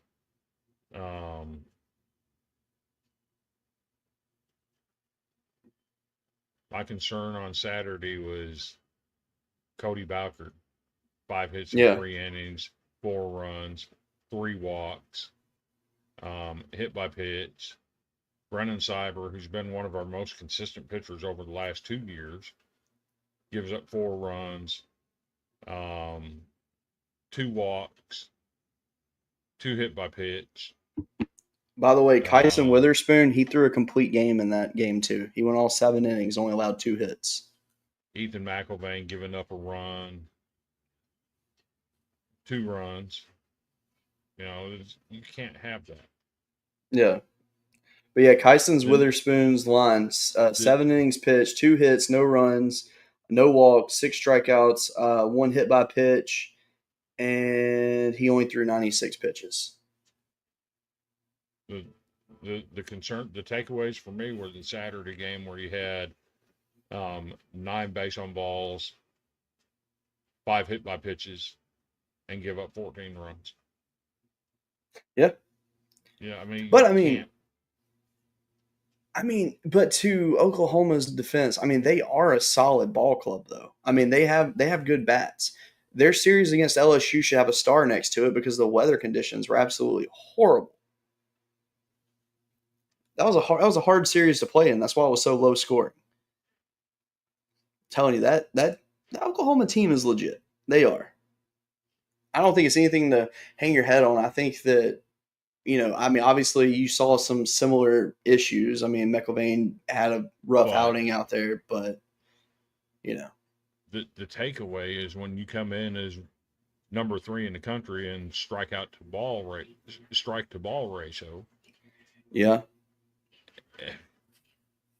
To me, the Saturday game is a blip on the radar that can't develop into a trend. Sure. I 100% agree. Everybody talks about the lack of offense. Well, guess what? We put up 13 runs the very next day. And Yep. run rule. We've got 8 run rule victories on the season. Mm-hmm. We had 1 the entire year last year. The offense is putting up runs. Might not be the modern day way to do it, which is swing for the fence and just hit the ball to the moon every time you're up. Yeah. But the offense is putting up runs. So, like I said, it's not the conventional way. It's the same old Tim Corbin way. Get to first base and it's off to the races. Yeah. Manufacturing runs. So, yeah. I'm not going to say the offense is a problem. In the Friday night game, we put up 4 runs. When you got a pitching staff that is third in the nation in strike to ball ratio, you putting up 4 runs, you should win that game. Yeah. So you say Georgia 2-1? I think Georgia gets that 2-1. I agree with you on that one as well. I think All right. sneak us. If we can steal one, I'll be happy. It'd be nice if you could steal the Friday game. It'd be nice to start the series off with a win. Because then you have I don't know, I guess your mindset's a little bit better after that. Yeah. But we shall see. Yeah. You got Auburn and Texas. Auburn going on the road to Texas. Texas, it's not easy to win at the Dish. I mean, Texas is a very solid team. Obviously, they're number 1 in the country. They've got a lot of good series wins already. You got the Georgia series, LSU series, and then they have Arkansas next week. They can pull this Auburn series off. That's a huge boost for them, especially with what Auburn's doing right now. My only concern with Auburn, though, is on the road, they are more loose, per se. Like, they're easier to beat on the road, obviously, than at home. Can Auburn keep the momentum going and go steal one? I think they do steal one. I think Texas wins that series 2-1. Okay. I like that. I respect that a lot. You know what? Screw it. Nope, I'm not going to agree with you. Dang it. I'm going to take Auburn 2-1 in this one. I think Auburn's going to keep that momentum riding. I really do. I think that the one thing I think is going to be different. I think they're going to pepper them. Number 1 goes down, huh? Yes, I think number 1's a curse right now. I think it 100% is. But it's not the end of the world. Also, shout out to everybody. We just hit 100 viewers. Much appreciated. Yeah. I know, right? That's the most we've had. That's the most we've had live viewers since the rebrand. Absolutely. So much appreciated. Much appreciated. Bama goes to LSU. Bama is trending down. LSU coming off of a bad weekend. I think this is a make or break weekend. Not for LSU as a team, but I think pitching wise, I think that Jay Johnson's going to make a decision that we didn't expect should this weekend go south in any way. I think that some of our starters, mainly probably Chase Shores, is on that block of, is he going to remain the starter on Sunday, or is he going to move to a reliever position and come out of the bullpen? Because he's a good pitcher. He's got good stuff, and he is definitely on the up and up, but he's at a point where you're starting to question and say, hey, is he really the guy? Or do you move Zach Cowan into the starting role? Because right now, Zach Cowan and Kason Evans are 2 of the best relievers in the country. Both have an ERA of I want to say it was a 0.74 and a 0.76. It's ridiculous. But I think Alabama's trending down. I'm going to just go ahead and say it. I think LSU sweeps them this weekend. I think LSU sweeps. God, now we're gonna lose. Dang it. No, I think they do too. I've A&M and been I've been Arkansas. I've been right about LSU all year long. You have, but we're gonna prove you wrong in Omaha. We're gonna win it all this year. Mark my words. Okay. Okay. Mark my words. I said it in 23. I say in 25. It's gonna happen. We're ready. Next week's gonna be a nasty week for Tennessee. Is all I'm gonna say. But Uh-huh. We've seen that before too. oh, I know. In 23, I was right about it. But no, the next series though, A&M at Arkansas. That is my favorite series of the weekend. I think that is going to be fun to watch because A&M is at a point where they can either really continue to trend upward and get themselves in a good position to make the postseason, or this can be the beginning of where it goes back to reality for them. Because here's the thing, A&M has been playing some good baseball the last couple of weeks. I think they caught Tennessee on a bad day, and I can't really give them props for beating South Carolina because it's South Carolina. So I'm wondering if we're getting some fool's gold out of A&M right now. I know that may sound a little crazy to some, but I'm wondering if A&M is actually getting better, or is it just because of who they played? Because every good team can have a bad day, and Tennessee just had a bad day. And Arkansas, obviously, they're a hot team. They got some talent. Are you sold on A&M yet, I guess is my question. Well, give me just a second. Keep talking about A&M while you are. Yeah. Caden Sorrell, he's back for them. He's healthy. He's playing good. I know they're missing Graham Grahovac right now because, man, if they had him, I think this team would be locked in. Gavin Cash was battling an injury. I think he should be back soon. Jace Lavallee, he's trending back towards the 1-1 pick in the draft. He's getting it back together. Their pitching is fine. I can't hate on A&M starters. They're very great pitchers. I think that the problem with A&M is, like I said, did they play Tennessee just on a bad day? And obviously it's South Carolina. South Carolina just has not been able to put it together to win games. They can be competitive, but they can't pull it out. Because South Carolina was in a position to win that series, but it didn't happen. My thing is, I don't know if they got it. Are you ready? I'm ready.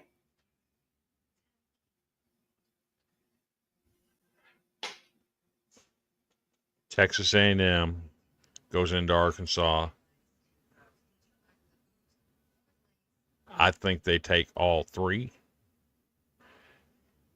And once again, you'll be seeing Caden Sorrell giving an interview.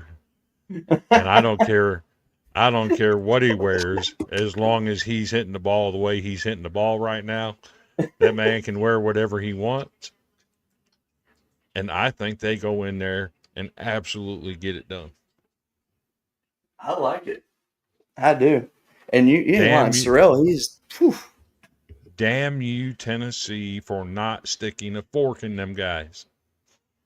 they had their chance. Because right now, the way A&M is trending, the other They day, might be the hottest team in baseball right now. for sure. I think, it's fair to say it. So the other day, I had a little bit of time when I was sitting in the living room, and I looked at every team's schedule to close out the year, and I predicted where I thought everybody would finish. And I should have made a graphic to share where I thought everybody was going to finish, but I never did that. But I do have it wrote down. I'll share it with you privately. I'll have to take a picture. I don't have it with me. It's actually at work. I brought it to work for some reason. Put it in my desk. I don't know why, but I did. But with A&M, let me pull their schedule up real quick. But I actually had them finishing out 13-17 in conference, and initially, I would have never believed that at the rate they were playing, but I have consistently said I felt like they would get it together at some point this year. But to close out the year, All right, so obviously at Arkansas, next week at Texas, then they have LSU at home, but then they get a cake week with Missouri, and then they go to Georgia to close out. Is that not the worst possible closing to your season ever? They want all of that smoke. I'm telling you, like if there was a time for them to be hot and prove it, obviously it's this gauntlet. Their 12 of their next 15 games are going to be hard. But if there was ever a time for them to get it done, now's the time. Because I'm going to go ahead and tell you something. If A&M wins the series at Arkansas and the series at Texas, good I don't think Lord. they win the series at Texas, I don't either. I don't. but I think they sweep Arkansas. I think Texas takes that series 2-1. Playing LSU at home in the friendly confines, It's going to be a tough one. they'll take 2 out of 3 there. They rightfully could. And then a sweep against Missouri. And then at Georgia, I think they lose that series regardless. that's a small ballpark for It's them true. power hitters. One thing I will say too on that series, though, that I actually think that with Georgia not using starters in a long-term effect and going to the bullpen, I think that is a series that could cost Georgia. Yep. But I don't know. We'll see. We don't even have to talk about Oklahoma, Missouri. I think we both agree there's going to be a Broom out there. Yep. Another under the radar series I think is going to be a very fun series is Kentucky and Tennessee. I think that is going to be electric. I think it's going to be a close series. I think Tennessee is going to win the series. Honestly, I might even do I want to do it? Give me a Tennessee sweep, but let me just tell you, in 2 of the 3 of those games, Kentucky's going to have every chance to win them, and they're going to blow it. But I think Tennessee sweeps. Tennessee's going to sweep them. I think they Gotcha. might actually get 2 run rule wins. Dang. That's saying something.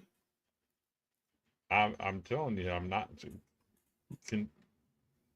You drinking that fool's gold tea on Kentucky? It's delicious, too.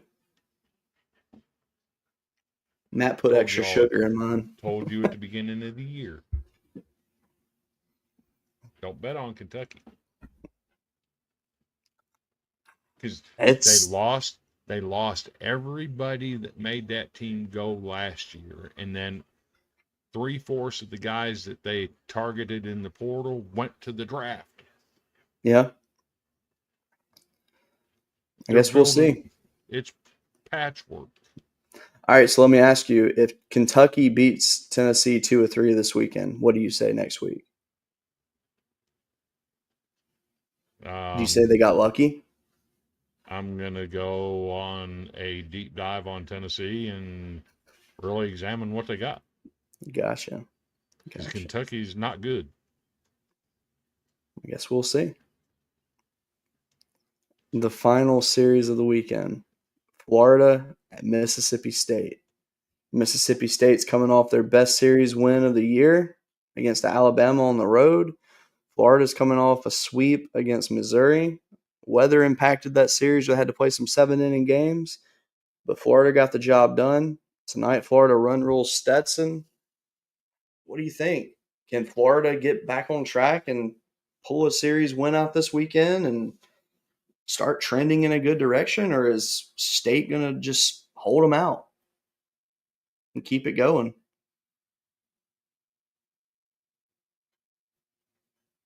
I think Florida loses 2 out of 3. Do you feel that this is Florida's like their make or break series right here for postseason play? This is it right here. If they don't get it done, they're in trouble. I agree big time. Let me pull up Florida's schedule real quick to close the year because I know that it's not an easy stretch by any means. All right, let's see here. Florida has. If I can get it. Come on, stupid D1. There it is. All right. So to close the year out, you got Florida's playing Mississippi State this weekend, and they get Arkansas at home next weekend. So potentially a sweep. Yes. But then they go on the road to South Carolina. 2 of 3 is manageable there. South Carolina's going to get 2 out of 3 against them like they always do. Okay. After that, they got to go to Austin. That's another sweep. But to close the season out, they got Bama at home.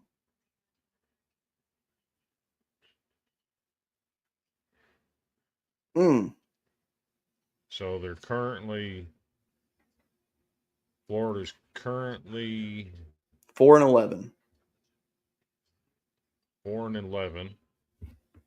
So you go 5-13, 5-16, 6-18, 6-21. And then you got Alabama for 3. So they might hit 8 wins in conference this year. At best. Oof. That's a terrible schedule to close out the year. My God. Let me say something. If Florida makes the postseason, Kevin O'Sullivan for Coach of the Year. My God. That is a gauntlet. My question to you, though, before we close this show out, though, okay, if Florida stays on this trend right here, at what point does Florida say, hey, we want to go in another direction? Or does Kevin O'Sullivan start shopping around other jobs? He shops around all the time. I'm always wondering, though, is he just a window looker? Pretty much. So you look at us, we're 8-7. Yeah. I can get back to that. So Georgia lose 2 out of 3. That puts us at 9-9. Then you go lose 2 out of 3 at Ole Miss. So you're at 10-12. Mm-hmm. 10-11. 10-11. And you got Alabama at home. You should take 2 out of 3 there. Keyword So should. 12-12. And 3 at Tennessee. I think we get 1. So that's 13. And 13, then we're 14. sweeping Kentucky. That gets you to 16. If Vandy finishes 16-14, I will give them props. And that's you're hosting. Yeah.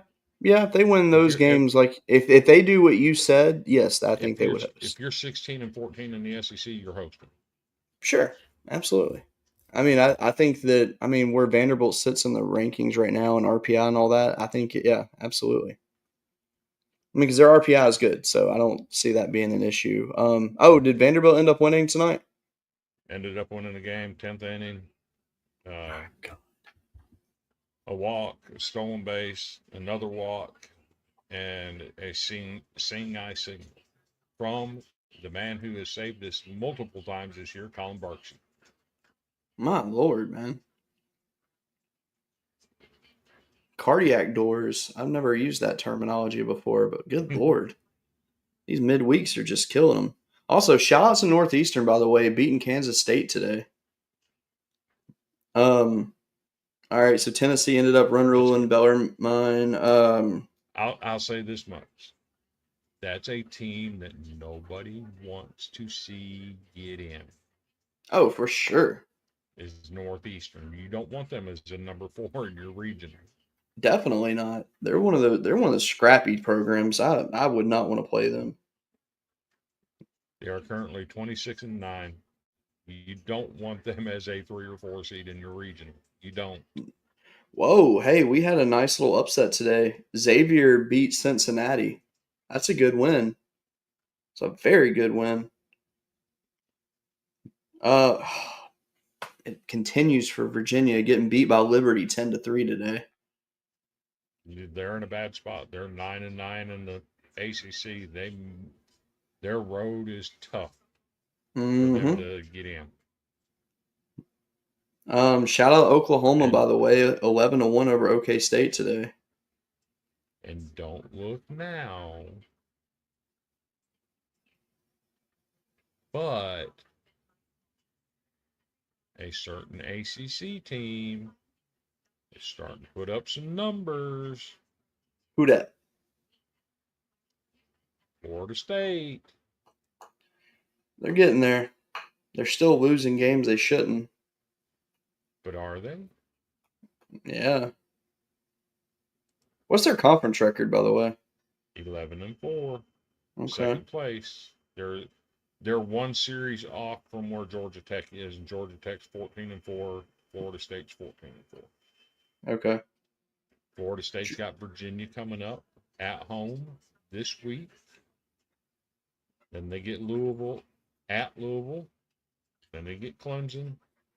Then they get Cal. Then they get North Carolina. This is where good teams come to play. Yep.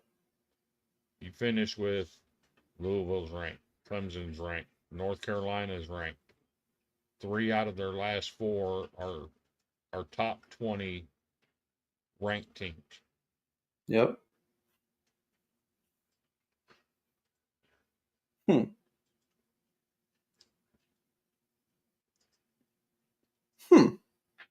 They're starting to heat up. Put up 19 today. I did see that. Some other scores to highlight. Georgia beat Georgia Tech today 5-2. That's a good Georgia Tech team, too. It is, absolutely. Dallas Baptist wins in extra innings over TCU 6-5. Solid. Very solid. Kansas wins 18-12 over Wichita State today. Missouri beats Missouri State 10-9. Great win for Missouri. They needed it. They'll take it where you can get it. LSU ends up beating McNeese 10-3, so their RPI probably shot up because McNeese was 27 in the RPI going into tonight. Outside of that, Wake Forest run rules Coastal Carolina 16-5 tonight. Wake Forest needed that more than anything after this past weekend, by the way. That's who should have gotten the dang dirty jockstrap, Wake Forest. Their weekend was terrible. They got humiliated, but I'm okay with my team getting it. Oh, Penn State got run ruled by Delaware today, 13-3. Mm-hmm. My Lord.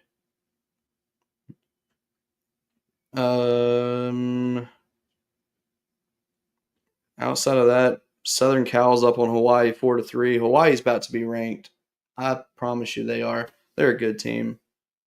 Outside of that, nothing really else. Western Kentucky in first. Yeah, that's true. Very good point.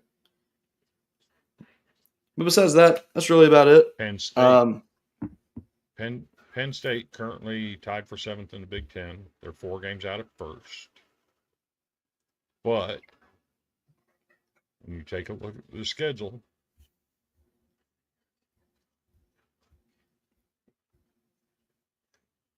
they got Purdue at home this week. They can win 2 there for sure. Then they go out to California for UCLA. They're going to lose 2 there. Then you get Maryland, Rutgers, and 3 with Xavier. So they should sweep Maryland. They should sweep Rutgers. I don't think they sweep Maryland. I think they only take 2 or 3 in that one. Maryland's not good. They're not terrible, though. I won't go that far on them. That being said, they better watch out for Xavier. If you can Xavier's playing some handle good ball. if you can handle 2 out of 3 with Purdue and get at least one at UCLA, so that'd be Hmm. 3, 6, 9 more wins in the Big Ten. Yeah.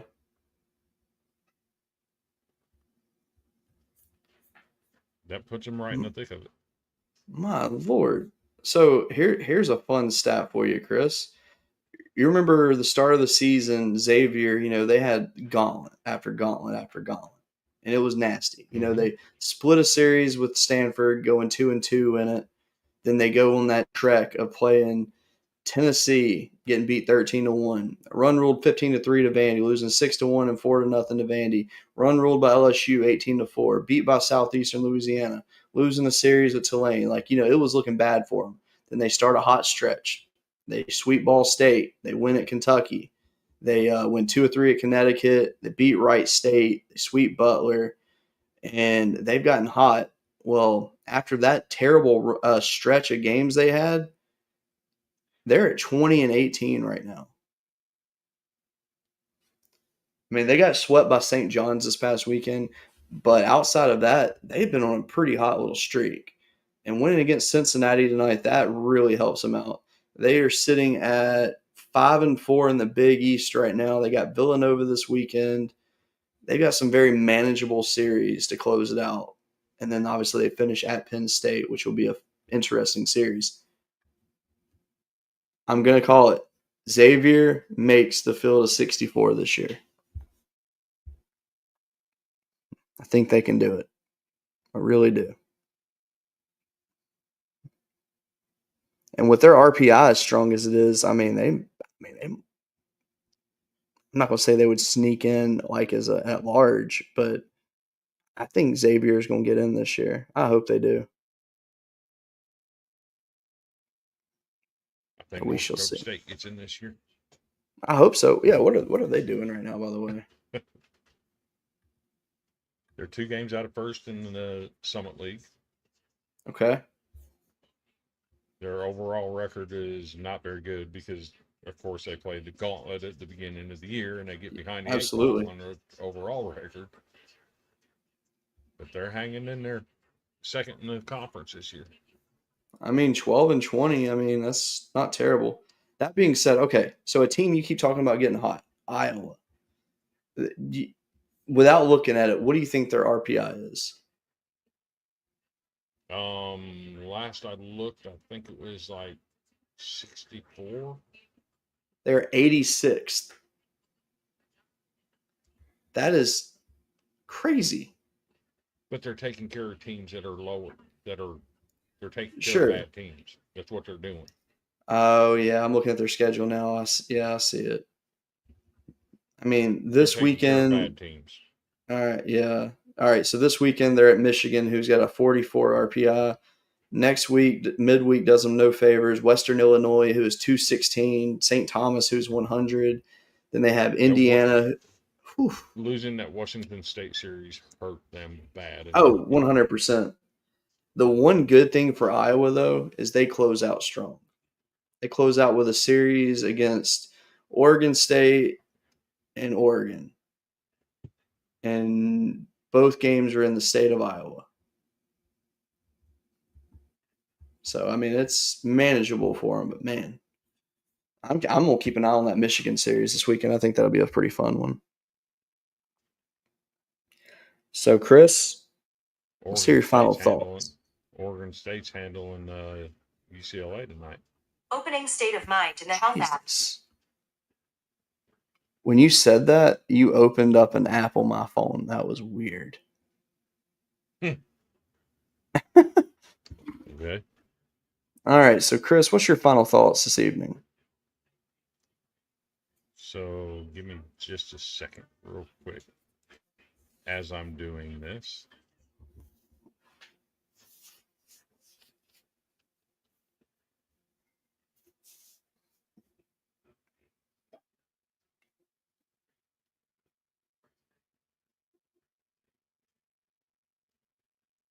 Okay, my final thoughts. I preach about this all the time. If you need somebody to talk to because you're having a situation, feeling down on yourself, whatever the case, my inbox is open on Facebook. Cody's inbox is open on Facebook. Message one of us. We'll be glad to talk to you. Agreed. Not going to mention any names. I had a classmate. It's been about 15 years ago, 16 years ago, so that reached out to me at one point and said, "How do you do it?" We spent the night up, the entire night, chatting with each other because he was contemplating the unthinkable. I'm willing to talk to you if you need some help. Absolutely. But if you don't feel comfortable talking to me or Cody, please reach out to somebody. Yes, because your life is worth living.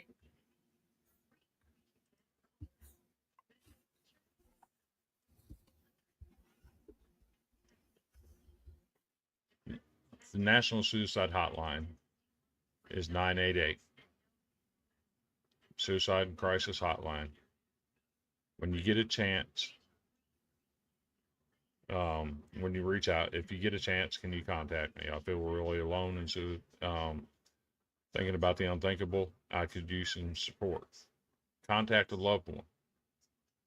Express your feelings. Check in with somebody. Let somebody know that something's going on. Yes. Too often, we as fans take matters into our own hands, and that's never a good situation. Sure. But all fans always forget that athletes are human too. They also have problems. Without mentioning any names or going into any details, we had an athlete this week that's happened to. Terrible situation. Absolutely. As a fan, please don't put undue pressure on these athletes because they're human just like we are. If you start criticizing them online, they see that stuff. Absolutely. They It may not has, respond to you, but they see it. and it has an effect. So keep positive. Don't be downgrading the players on your team. And if you ever need personal help, we're here to talk to you. I don't mind. I'll stay up all night if I have to talk to you. Same. So Absolutely. that's my deal. Reach out to somebody if you're having a hard time. Absolutely agree.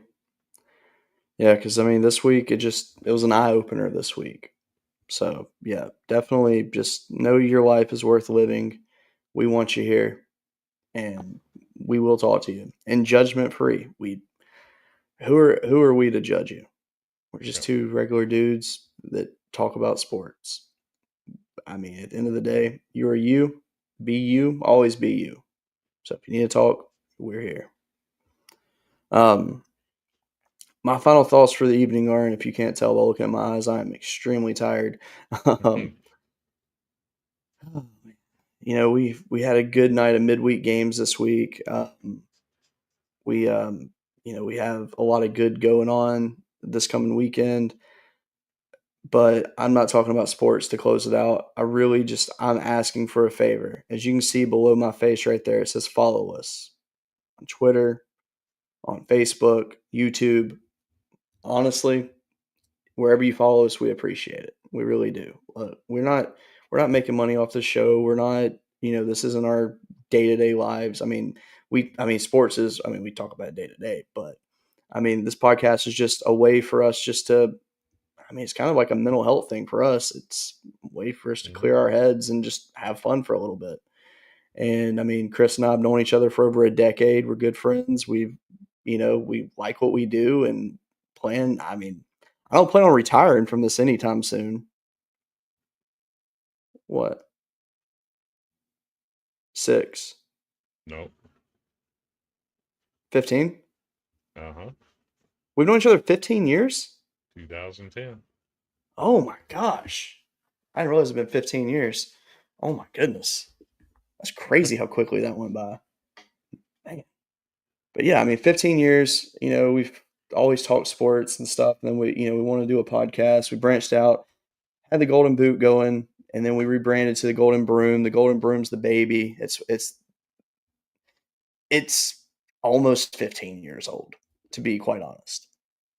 So, we want to keep growing this and, get some fans in here. We're proud to be part of the 104. Villains. We love that, and we very much appreciate it. Look, we're proud to be part of the Villains Media Network now. We used to be part of College Football Dogs, started with Variety Sports Network. Um, we have nothing but respect for anyone that we've ever worked with in the past. And I mean, we just want to grow, and we love to have you be part of the journey with us. We appreciate everyone that's ever watched us because I mean, we just talk what we talk and that's it. But Mhm. if you could go to our Facebook page, Golden Broom Podcast, give it a like so we can go live on that page because we can't. And the rule is on Facebook, you have to have 100 likes. We started a new page for when we kick this thing off. So we're having to essentially start from scratch. So if you could just go give it a like. And if you don't mind sharing it, that would even be great too. I mean, we just want to grow. We want to grow the game. We want to grow our show. And yeah. Watch this. Watch this. Boop. Boop.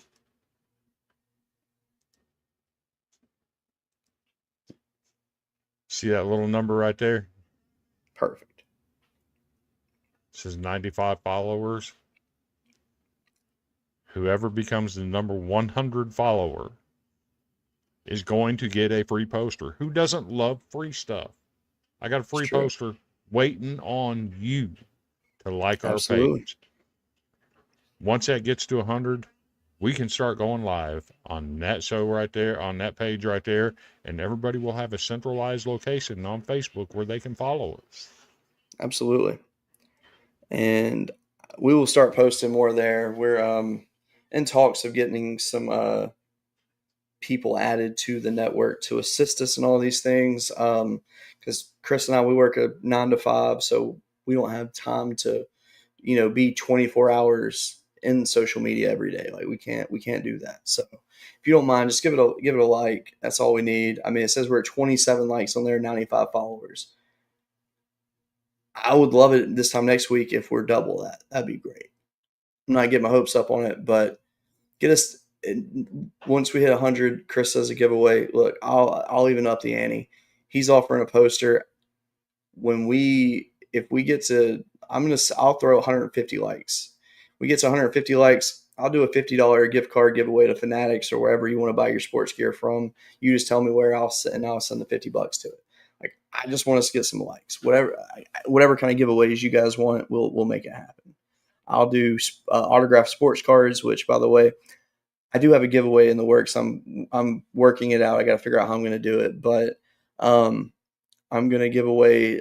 It's going to be a college baseball giveaway, but I'm going to put a prize pack together. But it's going to have a Jake Mangum rookie card in it because I've got my hands on a few of those that just got released a couple of days ago when he made his MLB debut. So we'll probably give away one or two of those. I've got a couple other tricks up my sleeve to give away. So just give us a like, follow, share, whatever you can do. We appreciate it very much. We thank you for watching tonight. It was a very fun show. And Chris, I don't know about you, but it was actually kind of nice to talk about something that wasn't baseball in here tonight. Mm-hmm. It was nice to get back into that. Which, by the way, you know what? We hadn't talked about it yet, but I think next week I say we limit the baseball talk and just get that out of the way first. And I say let's do a full NFL draft show. Oh God. I know it's been a minute since we've been able to say something like that, but you want to talk about college football players and the draft and all that stuff? Let me put my hot take out there. Okay. Deion Sanders. And I hope somebody will clip this and post it everywhere. I want this clipped. Deion Sanders, you are a tool. A tool, my friend. Expand. How are you going to retire the jerseys of Travis Hunter, and Shadeur Sanders for playing 2 years at a college that they never would have gone to had you not gone there. Meanwhile, guys like Darian Hagan, Eric Bieniemy, guys who took them to national prominence, still sit without their jerseys retired. You're a tool. I can't even argue that. So I was thinking about it today. I think all right. So Travis Hunter, I am okay with that because he won the Heisman No, Trophy. Oh, no, hold on. no. Winning the Heisman Trophy, I think that's fair. But Shador getting it, no. I think the only reason they got it, well, obviously because of the tie to Dion, but I think the money and the attention generated to Colorado in their time there, because that did No, happen. no. But I You have do think it's guys that stupid. you have guys that won national championships at Colorado that have not gotten their jerseys retired. Stop at this stupid Yeah, mess. that's fair. You know, one thing I will say though, I have never seen a player get their jersey retired instantly like this. It- That's a little weird. Like, I feel like that's something like it happens like in a due time. Like, let them get a couple years of pro ball in their under their belt, make a name for themselves, and show some like promise there, and then yeah, retire their jersey. right. I mean, I think it'd have been better if it was like privately retired. Like on the team, it's like when people come in, it's like, hey, you can't be these two numbers. We're not going to let anyone else wear these, but and not make it such a public thing. Like that would be fun. But No, it yeah, I think wouldn't. it's a little much. Sure, it would be. Like if you kept it behind closed doors, I'm saying. No. Because they don't do that with anybody else jersey at Colorado. True. They don't deserve it. Yeah. It's a weird situation, to say the least. I don't get it, I hope but somebody clips it. Clip it. I'll see if I can clip it. I'll put on Opus Clip and get it going. Well, anywho, we thank you for watching tonight. We got 105 in here right now. Wow, wow, wow. Much appreciated. Comments got very quiet, though. I'm sure there probably are comments and they're just not coming through. But that being said, thank you for watching. We'll see you next week, same time, 8:30 Central, for a fun little show that we're going to have going, which, by the way, might be a terrible show anyway because my wife is going to Seattle next Tuesday. So I've got all three kids to myself for a few days. So there's a good chance you might see cameos and me running back and forth trying to get these kids to stay in bed. So we will see. But I will make an announcement. Connor Cantillo or Cantillo, I'm not sure how to pronounce it yet. I have to verify that. Pitcher at Dyersburg State University, which is a community college in Tennessee, has agreed to come on our show because he basically shared a video of him doing some like practice reps, and he's got a very good fastball. And I just noticed that his delivery was a little bit unique, and I commented on it and said, "Hey, if you want to come on the show, holler." Hits me up in my inbox on Twitter. Got it set up. So in 2 weeks, we're going to have him on, get his story. He said he's got a good story. I look forward to hearing it because perfect game. He's rated a 9 coming out of high school. He's in the JUCO ranks.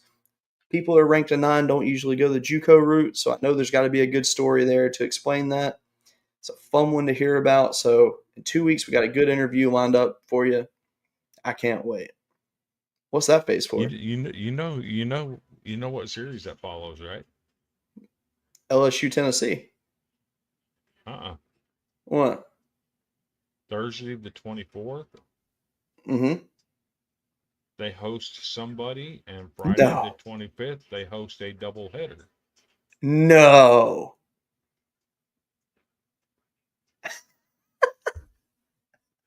What are the odds of that? You know who they're hosting, right? It got to be Roan State. Yes, sir. Oh my gosh. Which, How- by the way, I have some digits. I'll be reaching out to Miles Denton, little brother of Zane Denton, who I believe is at Western Kentucky, but I'm not sure. No, he's at Faulkner University, actually. I thought he transferred to Western. Mm-mm. because I looked it up the other day when you were talking about it, and he's at Faulkner.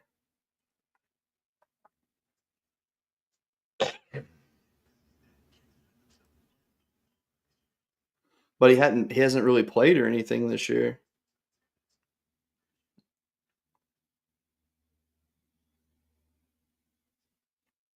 Let's see. Yeah, he's not at Western.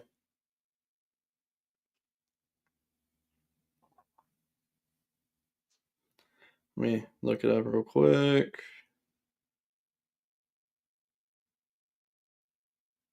Yeah, he's listed on the baseball roster at Faulkner. And Hasn't had a single at bat. it shows that he played at when they played at Thomas, and that was it.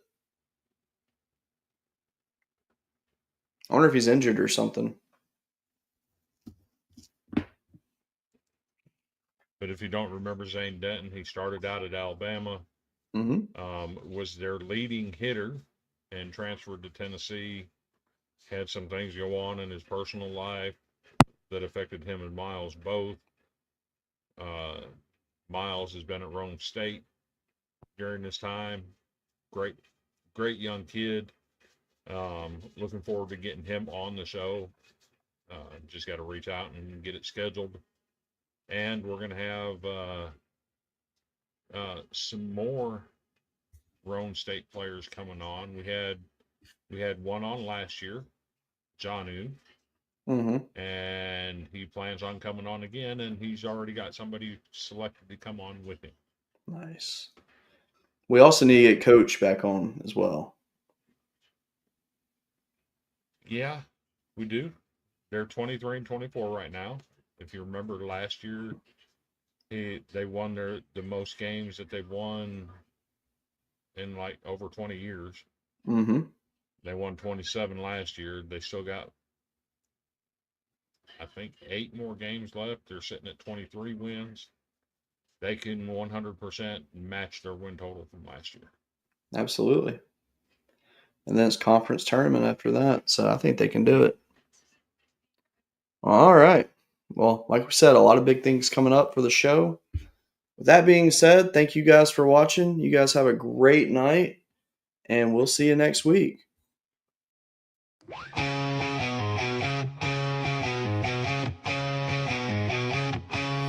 On the diamond where they play, sweeping competition every day.